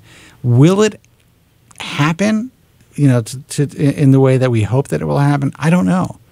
But Nobody knows. I do not think he's a charlatan. I do not think that he's trying to con people. And I think that he's offering something, he will offer something that could potentially be better than what we have right now. I feel the same way. I really do. And that's why I'm excited to eventually go out there. Of course, having surgery done in your head, even though it's a small, phase test, come on, I'm a little concerned about that. But I'm willing to go through it. Well, listen, and the fact that you're willing to go through it and also write about it and, present your case, just knock my mic off, present your case online, I think that's, that's a great thing. And also the fact that you're a reasonable, balanced type of guy, an older guy who has lived a little life, I think it's going to add a lot more legitimacy to this whole experiment. So I'm excited to see what happens. Me and Artiste are going to meet up in New York, and I'll personally be interviewing him. Oh, Jesus. Dude, bring a friend. I'm telling you. Bobman might be coming out with me. That would be actually great. Yeah, he's a great guy. He's a good guy. Well, listen, guys, I'm going to take some more calls. Dave, thank you so much for calling in. Certainly. All right. And we'll talk. Me and, I just wanted to say hello to everybody and have a good evening. All right, man. Listen, great call. Thanks a lot. Take care. All right. Dave, please guys. email me later, man. I will, Joe. Thank you, Take Dave. care. All right. Hey, you're on the air. Who's this? Gentlemen, how you doing? Johnny, Ohio. How the fuck are you, man? Doing good. You can cancel that ransom. I got away. It's so funny. Joe was totally dissing you. Oh, I'm sure. I was, I was the villain. Joe, why were you dissing me? I was hurt, Johnny. You haven't been on the air in almost 2 months. I thought you jumped ship too. Well, I had some issues going on, but I thought that Spencer wasn't going to be on every week. And I haven't been on every week. I've been doing like every other week. So. Oh, have you every other week? Yeah. Well, I stop in every once in a while, and I guess I must have been on the off weeks when you weren't. Yeah. But Johnny, there's nothing. And by the way, it's like I'm in a swamp tonight. It is so hot and humid. You look like you're real, very red. Oh my God, it's so hot. It's crazy. Wow. Yeah. So, Joe, have we got a cure? Swamp tonight. It is so. Hold on. Have we got a cure? A cure for what? Hair loss. Come on, Joe. OCD, transsexuality. Well, I ain't worried about all those. I'm just worried about hair loss. No, unfortunately, not. No. Well, so what have I missed? Well, you missed. All I have to say quickly is that Allergen is starting phase 2B clinical trials this month. What they're using Latisse 1,000 times more powerful, 10 times the dosage that they previously used in their previous study. So basically, you didn't miss anything, dude. So it's just like a soap opera. Yeah, same old shit. On and on. It's the same old thing. And then guys, Latisse is going to come out, or Biminoprost is going to come out, this higher dosage. Some guys are going to do great with it. Other guys are going to complain about side effects, and the same drama is going to go on and on and on. That's just anything on Replicil? No, nothing new. No. Still in a holding pattern. Well, Replicil has started phase 2 clinical trials. Am I correct? When's the last time Johnny was on the show? About 2 months ago, I think. Okay. Well, yeah. I mean, listen, Replicil is definitely moving forward. As you know, did you hear about the news about Adirans? No. They lost their funding. They lost their funding? Yeah. So basically, Adirans is no longer funding ARI. They're not going to go in that direction. And, right now it's a great concept that's going to be in a box for a while until they could find outside funding, if possible. That's too bad. There was a lot of people that were hoping that they would, have a breakthrough. You know what? They still might. They still might. But the thing is, Johnny, like we always talk about, we need to live for today, right, Johnny? Well, we don't have a choice. That's right. I mean, how is your life? How's your wife? How's life? Well, things have been pretty hectic. Got sick parents. Of course, you understand that. And are your parents not doing well? Well, they've had some minor setbacks. My mother did, but I'm sorry to hear that. Well, it wasn't anything that she couldn't bounce back from, but it takes a toll on you. You know, I mean, I really think taking care of kids, little kids, are easier than taking care of adults. I would say absolutely, yeah. I mean, they're there's set in their ways, and there's also there's a basic expectation when you have a child, and it's it is what it is. But dealing with adult children, in a sense, is that's a difficult thing. And especially when they're at an age, that they still feel that they can be independent, and that they can't be, they can't function independently. It's tough, but that's one of the things you have to deal with in life. So, well, I'll tell you what's happening to my dad right now. My dad's girlfriend called me just to let me know. Obviously, my dad, I would say, is probably at the end stage of dementia right now. Ooh. And he actually asked her. He said, I'm not going to give her name out in the air. He asked her if he had ever, he wanted to ask her, he said, can I ask you a question? She said, yeah. Did I ever have any children? Wow. And, unfortunately she said, yes, you lost one, whatever it is. And I'm thinking, she should never even said that. Just like, yeah, you have one kid, maybe just me. But, I mean, that's what happens in life, I mean, and maybe it's a godsend that he's at a point now in his life where, he's not remembering things. I think sometimes that is a godsend. Yeah. I think that's the good Lord's way of saying, hey, you know what, I'm going to let you go in a peaceful way. Yeah, I mean, I'd like to forget this fucking show. I really would. Yeah, well, I mean... I'm just kidding, guys. No, but I could understand that. I mean, there comes a time when I think you... Over time, you're inundated with so much, and especially at your dad's age, what he went through. I mean, I think it's a humane way of saying, hey, you know what, it's okay to let go. And I agree with that 100%. And that's what life is, and that's why I try to tell these young guys, it's hard to get this across because I was a young guy dealing with hair loss, and it totally fucked me up to the point where I do what I do for a living now. But when I see these kids who are not living their lives, and and that's why we keep Joe on the air, because I want people to see Joe. I want people to see Joe's evolution. And sadly, Joe, I mean, I hope you don't mind me saying this. You've gone through, your evolution has been kind of like a downward spiral. You haven't gotten any better. No matter how attached you are to this broadcast, you have gotten worse over the years. It's been a regression. Yes. It has. Yes, you're correct, Spencer. Ever since I retired, I've gotten worse than ever. So, you've got a lot of time on your hands. But I want these younger guys to see this and to kind of know. Listen, you know what? All we have is what we have. We have these years, and if we're lucky enough, we get to age. Some people don't. My brother did not get to age. My brother died young. That's terrible. So, to not figure out a way to enjoy every day you have in this earth. It's to me, it's tragic. It really is. And I wasted a lot of time. I know you wasted a lot of time, Johnny. Oh God, and money. And money. But the money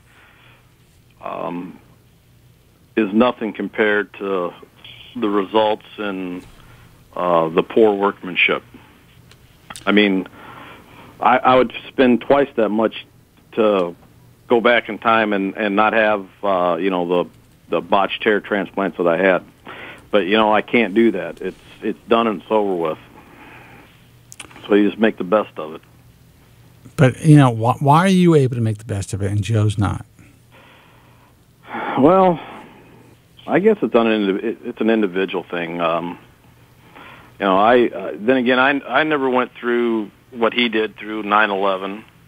No, 9/11, I really didn't go through anything. Yeah, but I went through more than 9/11 than Joe did. Well, I thought Joe was a law enforcement officer during that time. He was, but I almost got killed. Joe came after the fact.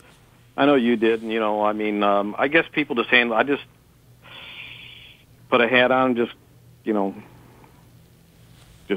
killed. Joe came live life. That's all I can do. Johnny Spence was almost killed that day. Him.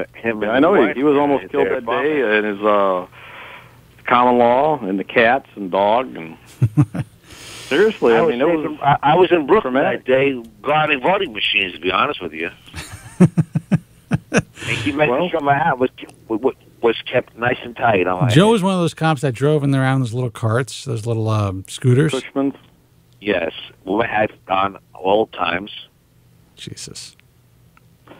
I understand, Joe. I know what until you've been butchered like you and I have, and people don't understand.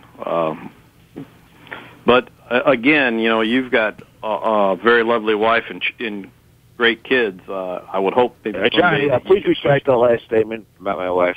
I have to see. Well, I'm not going to do that. I mean, please retract that, Johnny. She must be a hell of a lady, Joe, to go through what she goes through. What does that mean, Johnny? Well, I mean... What do you mean by that, Johnny? Well, to put it this way, Joe, she's a great mother. How's that? Yeah. So, Johnny, you're trying to deflect from my question. I'm a thorough investigator, Johnny. I've been a police officer for 20 years. Yeah. I'm trying to circle around the question. And my counsel's telling me to plead the fifth. I think Phyllis is better to you than you. I'll answer your question. Yeah. She hates me. She hates Spencer. She hates the Wall Truth. She hates the whole Hair Loss community. Well, Joe, I think that she's had to live with some of the results that, unfortunately, you've had to go through with botched hair transplants, and I think it's. After a while, it's something that's just built up on her. Just be honest. She had to live with Joe. She had to live with Joe's insanity. That's what she had to live with. And the only reason you guys are together is probably for financial reasons. Because of my boss. Well, yeah, and the fact that you have children, and the fact that it would be difficult to be strained for you guys to separate. That's kind of sad. Why she married me in the first place, Spencer? She knew. Well, yeah, but you know what, Joe? You would miss her if something happened. So. No, not really, Johnny. Oh, Jesus. All right, listen, I'm going to take a phone call, guys. Johnny, man, it's great to hear your voice. I'm so glad you're back. I'll be back. I will be back the Tuesday after this live. Okay. Or after next. Okay, and I will mark it down and be here. All right, man. Take Joe, care. Good hearing you. Good hearing you too, Spencer. I'm glad you're well, man. Are you promising now? Spencer's Engineers recording. They should be on the air in 2 weeks? Yeah, I'll be here. Okay, Johnny. Thank you. All right. Okay. All right. Take care, guys. Hey, you're on the air. Who's this? Hey, Spencer. Oh, my God. Is this George? Yeah, man. I'm in the shower. What? I'm in the shower. I'm standing here in the shower, man. I'm glad I didn't turn on the video FaceTime on the iPhone. That is fucking hilarious, dude. I mean, yeah, Jesus. I called in earlier. I called in the same time Joe did at the beginning of the program, and I was on hold while you're talking to Joe, and then a buddy of mine, called me up to check on some stuff we were working on together, and I had to flip over, and then I heard you dump me later on because I didn't come back to the call. But anyway, I just wanted to say hello. I really appreciate you sending me the email follow-up, and I'm sorry to hear about your dad. That's really tough, man. I'm sorry about that. Well, you know, I appreciate that, but I have to be honest with you. This entire conversation is very disturbing to me because you're in the shower, dude. You're in the fucking shower. In the shower. What are you doing in the shower, dude? You can't see me, so what the hell difference does it make? And if the NSA wants to spy on my old ass naked, that's their perversion. Anyway, I just want to say hello and tell Joe that I can't tell you how cool it was to hear Joe's lead-in music, his bumper music. I didn't realize how much I'd missed that. But anyway, just wanted to touch base with you guys, say hello. What's happening with you? I know you're in the shower, you're loofing right now, you're doing your thing, but I mean, what's... It's just I've taken your advice, and I'm just trying to move forward with life rather than. And the tragic part is all the stress I've been under has just gotten worse. So I'm just trying to alleviate that by dealing with issues and things that have been over my head for a long time. So I'll tell you, last time I talked to you, I just lost another one of my cats to cancer, and then I lost another one like the beginning of this month. Oh man! Lost 2 of them in 4 months to cancer, and it's just really been. It's just been tough, it's been really tough, and, the ongoing legal bullshit I told you about, and so I'm finally decided, I'm just going to work on one issue at a time, get it out of the way, but all the stress of this, man, it's freaking me out. My hair loss is accelerating, and all of a sudden the finasteride just doesn't seem to be doing it anymore. The hair loss, which was mid-scalp, is starting to progress. The thinning is starting to progress back towards the crown. Oh, man. And it's really freaking me out. I think I may have scalp psoriasis from the stress that may be exacerbating. I got to get to a dermatologist, but I'm just working on issues, trying to move forward on issues of business and making money. Like you said, move forward with my life. I can't focus on this hair loss bullshit anymore. I just can't. Well, you know what, dude? I'm glad. I mean, I'm not happy, obviously, that you're dealing with. It's continuing to progress, but I'm glad that you're finding ways to move forward and just kind of live your life. I would definitely see a dermatologist, and I would actually consider, especially if you're having inflammation issues on your scalp, I would consider maybe thinking about maybe getting platelet-rich plasma therapy. I know that there's a lot of people out there that are not big believers in it. I have seen firsthand that it can help people, especially people who have a lot of inflammatory issues. So that, they had a doctor on recently, Spencer, on that program, The Doctors, that comes on in the afternoon. They got a plastic surgeon guy on there that does some infomercial. But they had a person on the Doctors program talking about PRP therapy, and I saw it like a month ago. Yeah. And were they talking about it for facial rejuvenation or for hair? Hair. Yeah, it's interesting. I will tell you this: there's a lot of guys out there who've kind of jumped on the PRP bandwagon. I will tell you this: that all PRP is not created equal, and I know this for a fact. Honestly, and there's guys that are part of my organization who are doing PRP, and there's one guy who is not part of it. He is not a medical doctor. He is a PhD. His name is Dr. Joseph Greco. Who I believe is doing it right. And I get no financial compensation for saying this, but, he's definitely a guy that if anyone is considering PRP, they might want to pick up the phone and, at the very least, speak to his office and see if there's anybody in their local area who might have been trained by Joe, because Joe has had a lot of pretty stellar results, and I'm really impressed with what he's doing. I've heard him on your program before. I tell you what I'm going to do, Spencer.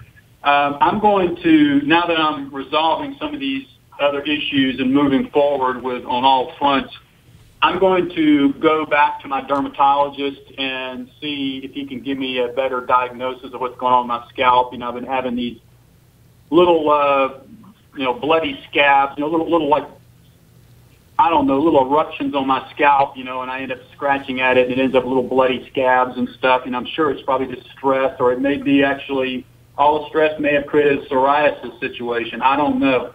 But I got to go get this evaluated by a dermatologist.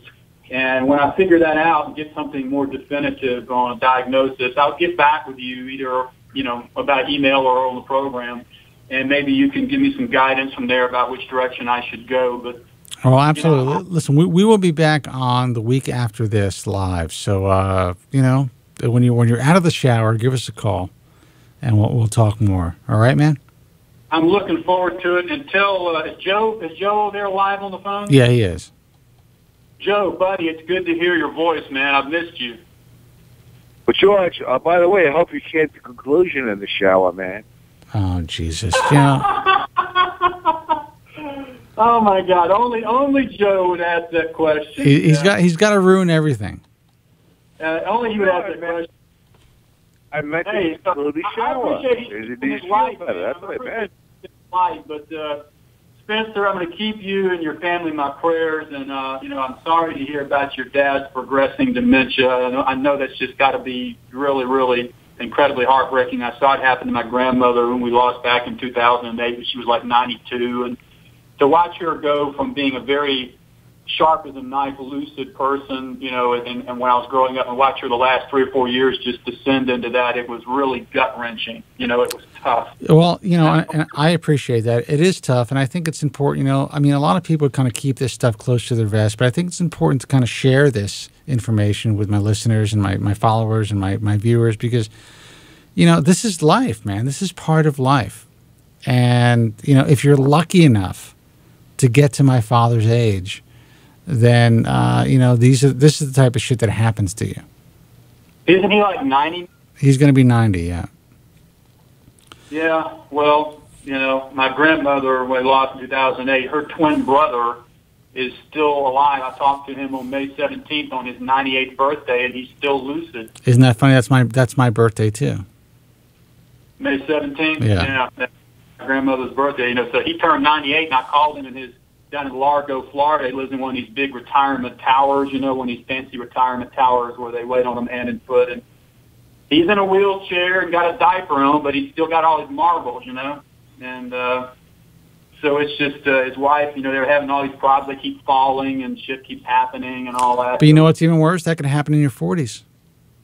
Yeah, no kidding. You could be wearing a diaper right now, George. I have no idea. You could be wearing a diaper in the shower right now. I have no idea.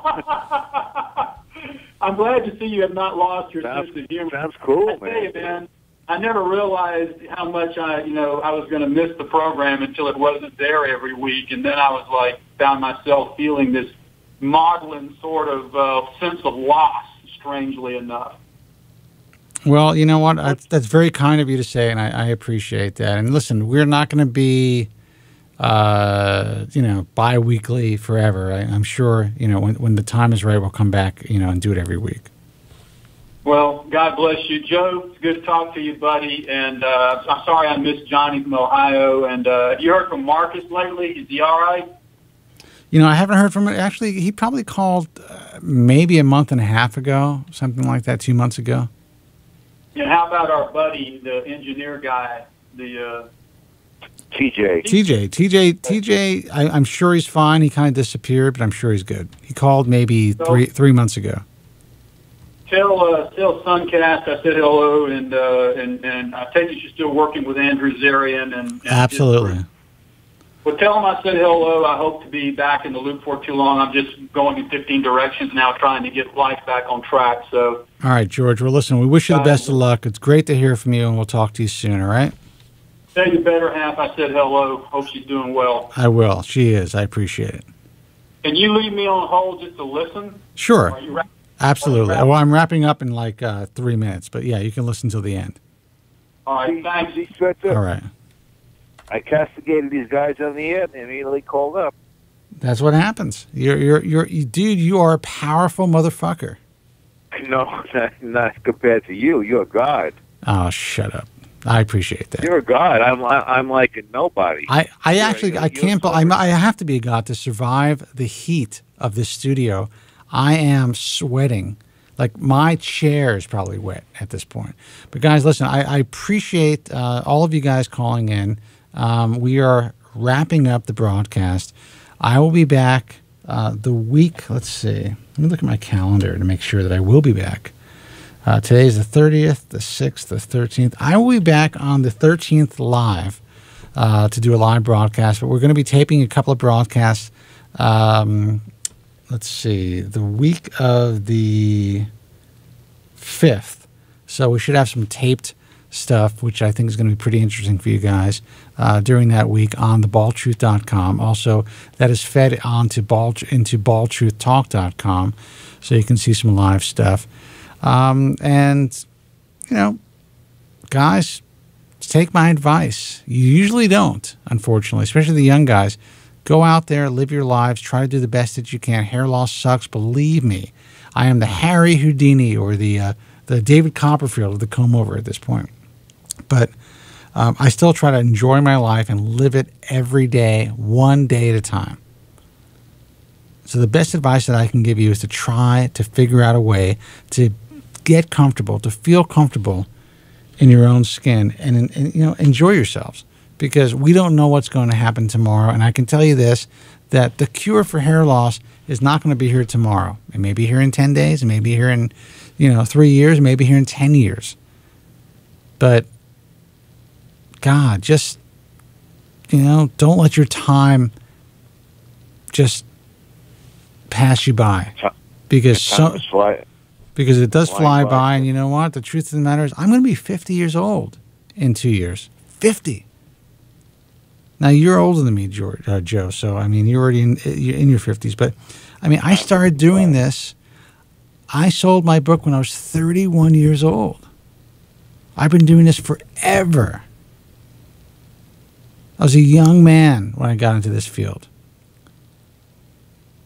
What'd you say? I'm sorry, go ahead. What were you going to say? I'm saying now you have the extra stress of your father. It's terrible. Well, I mean, come on. That's life, man. I have the stress of, life in general. Look what happened to my brother. My mother died. I mean, it's just, that's life, man. But being diagnosed with Alzheimer's, I mean, that's pretty good. And that, like, the disease that keeps going on and on. Well, he wasn't diagnosed with Alzheimer's. He has dementia, which is a... precursor to Alzheimer's? Yeah, well, but, I mean, some people never actually get Alzheimer's. It's a weird thing. Like, dementia can be...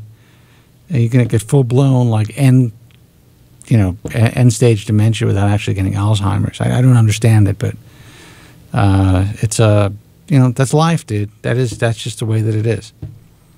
But he knows you, and he's able to speak with you, and he's elusive. Most of the time, sometimes no, but most of the time, yes. So right now, it's not that terrible. So he's not that terrible, then? Sometimes he is. Sometimes he doesn't know what's going on. Sometimes he does. Sometimes he's just, So bottom line is, he can go on for years, so God forbid he could die tomorrow. That's the bottom line. That's the way life is. You can have a month, or you could have 5 years. I don't know. Or he could outlive you. He could absolutely. I could die. I could drop dead tomorrow. Brain aneurysm. Dead. That's it. It's gone. No, why don't I tell you? Your poor brother Alan, who passed away June 17th, several years ago. Dude, are you trying to get me to drink more tonight? Is that what it is? I don't mean it. I don't mean it in a mean way, Stretch. You know that. I know that, Joe. Joe, listen. Just trying to make the point. You know better than anybody else tragedy of life. I certainly do. And you know what? There's a lot of people worse off than me. But listen, we got to go. Thank you so much, Joe. I'll talk to you soon. By the way, this is one of the best shows you've ever had, Spencer. I wanted to say that. Wow. Thank you and good night. It was one of the best shows you've ever had. I appreciate that. Take care. Have a good night. Guys, let me go to the website, thebaldtruth.com, for archived shows of The Bald Truth. If you want to check out clips and full versions, full archive shows of The Bald Truth, go to thebaldtruth.com. Also, if you want to interact with other hair loss sufferers online, check out baldtruthtalk.com. That's our online message forum if you want to get some good basic information about hair loss. And if you want to ask questions to experts, you can obviously go to the American Hair Loss Association website, which is americanhairloss.org. You can also ask questions directly through baldtruthtalk.com. And if, listen, I'll be here not next week, but the week after, but we will be doing some recorded segments for you guys to enjoy and to learn from, and to to check out some of the latest and greatest in hair loss. So until next time, I want you all to be strong. God bless, and thank you so much for listening. I'll talk to you soon. Thank you very much. I'm sorry for any inconvenience you may have been put to prior to the program, and I'm glad you enjoyed it. And if you could now leave by the exits at the rear, that'd be splendid. Thank you. Good night.